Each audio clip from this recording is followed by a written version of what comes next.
Hi guys! So, this is our day 17 ng Learning QuickBooks in 30 days in 60 seconds. Kung nakaraan is nag-create tayo ng bill, ngayon naman is magbabayad tayo ng bills natin sa pamamagitan ng QuickBooks. Yes, possible siya. Tara, alamin natin kung paano. Yan. So, first things first is kailangan mo mag-login sa QuickBooks. Sorry naman, medyo maano. Tapos, punta ka dito sa bandang expense. Yan. Tapos, puntahan mo ngayon kung sinong vendor yung gusto mong bayaran. Yan. So, ang example natin is isa naming vendor. Yan. So, vendor international. Yan. For example, siya yung babayaran natin. And then, dito, pwede mong i-open yung mga due, yung mga babayaran mo pa sa kanya. Pwede mo siyang i-filter dito ng lahat lang ng bill na babayaran natin. Pwede for the last 12 months or pwede mo rin siyang i-filter dito sa status na open, overdue, yan yung mga paid na siya. So, for example, itong isang bill na to nung December 30, ito yung babayaran natin. Pag inopen mo yung bill, meron ka rito makikita sa part na ito, sa upper right, etong schedule online payment.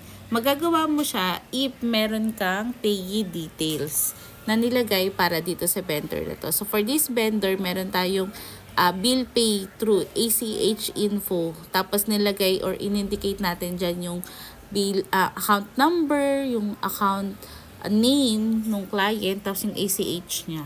Tapos, click mo lang yung schedule na payment kung decided ka na talaga na babayaran mo siya. And then, may ano siya sa inyo na isang magpa-pop up na screen wherein you can schedule your bills of payment.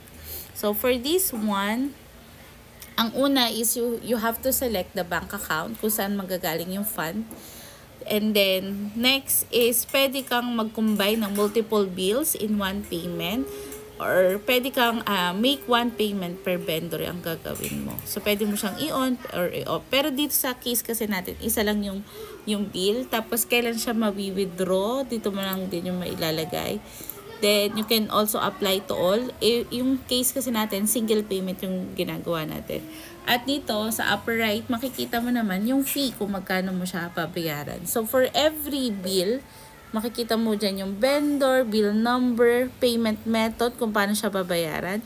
You can also manage or edit kung may mga revision or merong bagong bank accounts na kailangan mong i-input. Dito mo siya gagawin sa manage. Then, sa withdraw date, yan, kung kailan siya mawi-withdraw nung vendor. Then, yung payment speed.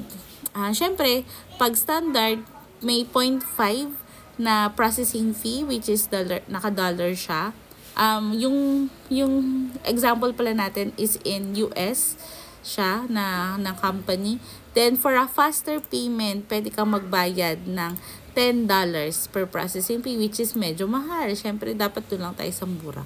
Then, estimated delivery date will be yan. Tapos, yung due date niya, ito naman. Tapos, yung processing fee, ito. So, itong processing fee, nagbabago. Depende dun sa payment speed na pipiliin mo. So, dito, makikita mo yung open balance, kung magkano yung babayaran. Tapos, yung amount na gusto mong bayaran, pwede kang magbayad dito ng partial or kalahati lang. Tapos, pwede kang dito maglagay ng notes. Then, after that, pwede mo na rin siyang i-continue. Pag kinontinue mo siya, mag-brought out siya sa'yo ng mga details para i-input mo naman yung PIN niya. So, ganun lang kadali magbayad through QuickBooks. So, ito ay available sa mga clients nyo in the US if ever may mga clients kayo doon. So, yun lang. Thank you. Bye!